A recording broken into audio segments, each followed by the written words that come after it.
Welcome to Doctor Warrick's podcast channel.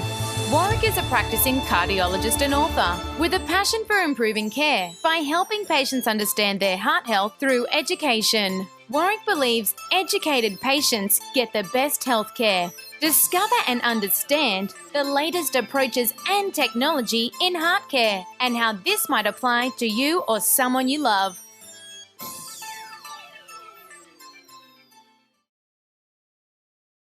Hi there, Hearties. It's Angela here from Healthy Hearties. I am here again with Doctor Warrick Bishop. He is a cardiologist from Australia, and we have spent the last few weeks talking through some of your questions. So thank you for joining us again, Warrick.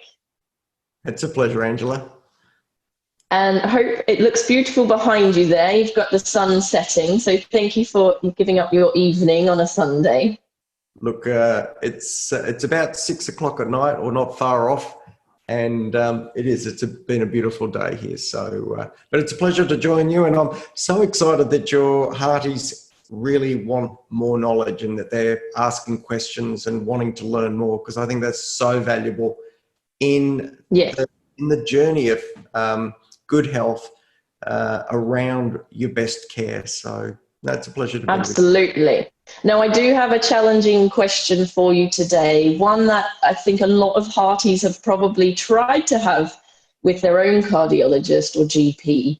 So it would be absolutely fantastic to get your side of things and spend a few minutes around this topic, because it comes up a lot. So the question today is, I've had 3 stents. Is it really necessary for me to take statins? I'm not feeling much better after the stents, and I feel lethargic and just generally yucky. And I'm wondering if it's the statins and whether I can stop them, basically. Well, Angela, this is what I get day in, day out. And it's an incredibly important topic. So whoever asked that question, thank you for raising it, because you are not alone. So many people ask. First of all, to deal with this particular individual, if you're not feeling well after 3 stents, then something's not right. You really need to go back and get checked by your cardiologist, because there might be a problem with one of the stents. There might be another narrowing somewhere. There might be a component of heart failure. There might be asthma, who knows, but it doesn't sound right. I just, first of all, if you've had 3 stents, you should be feeling better. And if you're not, I think you should be asking questions about it. In regard to statins, well, this is a great story, and I'll give you a bit of an overview. The very short answer to this question is yes, you should be on the statins. But let me fill that out, because I think it's really important that people get this message clearly. Now, it turns out I have people come into my office who maybe have raised cholesterol and been sent by their GP for advice on whether they should be on cholesterol-lowering medication. These individuals have done research on the net, on Google, and of course they've found people who have a negative view about statins and a negative view about the cholesterol or LDL hypothesis. Now, so some of these people come with preconceived ideas, which is amazing, actually. So let's deconstruct that first. The information that's put on the website, some of it sounds reasonable and sounds balanced and sounds biologically plausible. And we could think about the anti-vax movement with similar information against the use of vaccines, except Samoa really proved that vaccines actually are beneficial.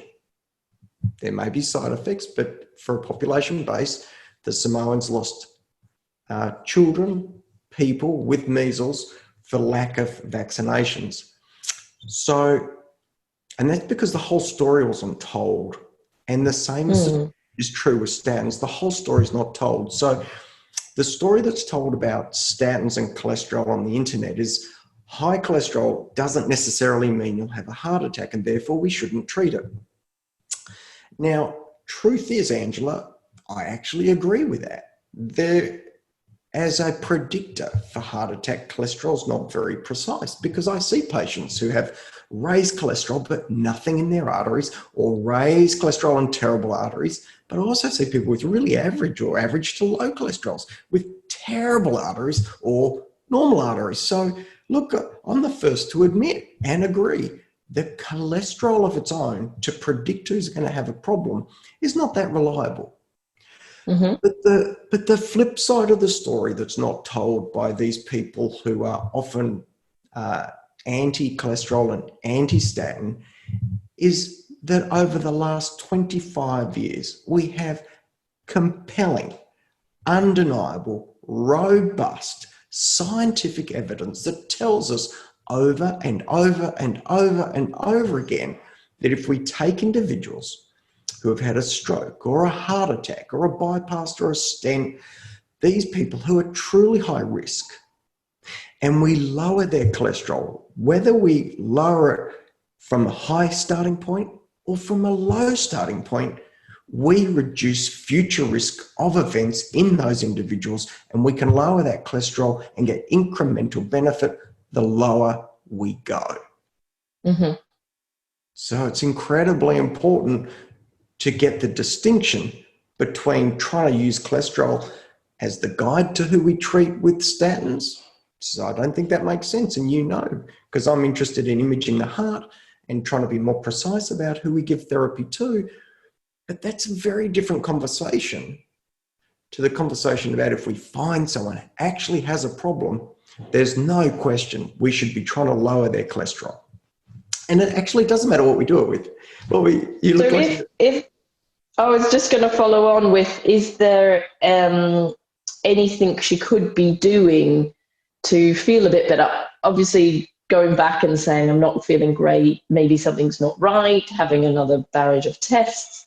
But say we say, right, we're stuck with these medications, maybe they make you feel a little bit tired, or whatever it might be that is the side effect. Is there anything we could be doing to improve that side effect of, well, we're sitting with loads of tablets in our tummy, that alone is going to have some, effect on the body. Absolutely. So, things like coenzyme Q10, do you recommend anything like that? Or exercise or more water or anything like that? So let me step back from that a little bit further and then come back and address that. The critical bit then becomes trying to be sure if the side effect is related to the statin. True. Which is difficult when you can't stop taking any of them. Correct. So the issue becomes one around side effect with statin. And now we've done some interesting research in this, and this is really important for patients to get their head around. There was a study done only in the last couple of years under the banner of the Odyssey trial. You can look it up. The study took people who swore blind they couldn't tolerate statins. They were so sure they couldn't tolerate statins that their specialists enrolled them in this trial. And this trial was to try one of these new agents that obviously might be useful for people who couldn't tolerate statins. So they thought they'd get this cohort of people who couldn't tolerate statins, prove they couldn't tolerate statins, then give them this other agent. All great, methodical, sensible science. But they took these people with statins, I think it was about 4,000 odd people, and they crossed them over blindly. And they actually gave them either a sugar pill or statin. Now, would you like to have a guess how many of those individuals were taking a statin without any problem whatsoever by the end of the 6-month period? All of them. 75%. 75%. So not all of them. And that the learning from that study is incredibly important because it means that 75% of those individuals who swore they couldn't take this tablet actually weren't having a side effect from it and were denying themselves a therapy that could truly have helped them. It also means that 25% of people truly do have side effects from statins. So the answer to your question is, number one, make really, really, really sure it's the statin before you blame it. And then the answer to that question is, once you know it's the statin, now we can do all sorts of bits and pieces. I think coenzyme Q10 is reasonable. There's a little bit of work that would suggest it may be beneficial. I often change the statin. So if someone's on, say, atorvastatin, which is lipophilic, it dissolves in fat. I often swap people over to rosuvastatin, which is lipophilic. Same here.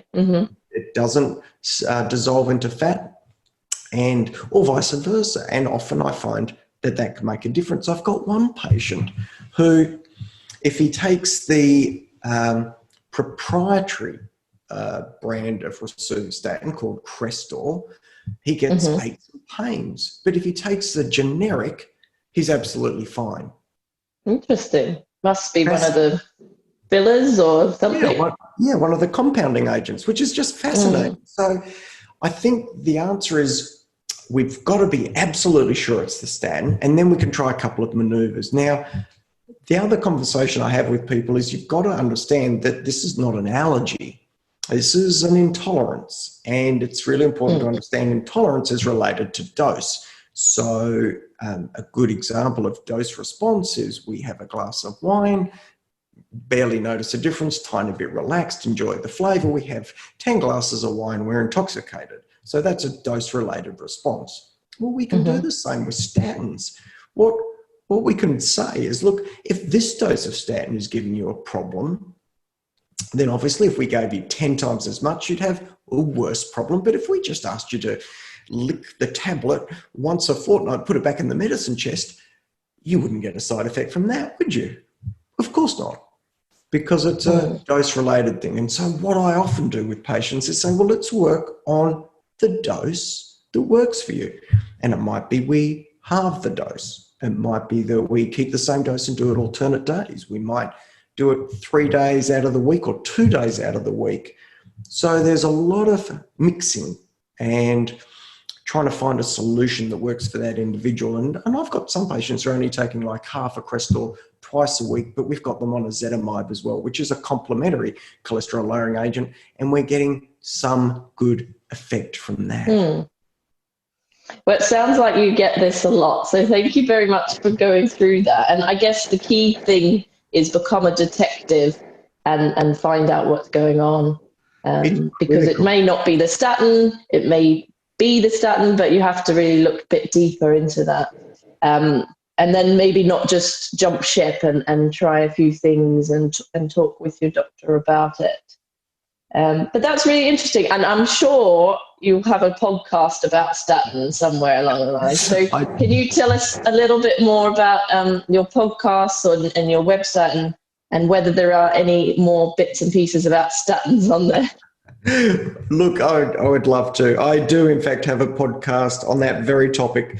In fact, I've got a number. I've got somewhere around 150 podcasts these days, and they've been really well received. If anyone does want to access them, then go to this app called Healthy Heart Network app. It's got a little heart with an ECG on it. It's free, and it's loading up there, you can see. But you can access those podcasts very easily on your phone and just listen in your car or while you're doing your exercise, walking. So brilliant. It's brilliant. You have your own app. Yeah. So it's really functional. It's a very easy way to access those podcasts. You can see there's lots and lots there. Oh, wow. Brilliant. And as I said to you before, Angela, I'm really happy and delighted to actually extend the free Healthy Heart Network membership to your Hearties members. And I think you're able to put a link below for them so they can go and check it out. Which includes all these podcasts, but do get the app because I think it's really handy. I occasionally just go and refresh my own memory on some of the things I've covered. Brilliant. And it's a great way of people learning, is just listening to a podcast. Everyone learns differently, so they might rather read some of the articles. So absolutely brilliant that you've done that. And thank you for, putting in the effort to look at things like prevention and lifestyle and side effects? Because I know the frustration with patients is they feel a little bit dismissed and not understood enough. So thank you for, taking the time to do things like this. Yeah, it's an absolute pleasure. And thank you for having me and allowing me to share. Well, have a fabulous evening. Looks beautiful there. And we'll speak again soon. Thank you. Take care. Goodbye. Bye. You have been listening to another podcast from Dr. Warrick. Visit his website at drwarrickbishop.com for the latest news on heart disease. If you love this podcast, feel free to leave us a review.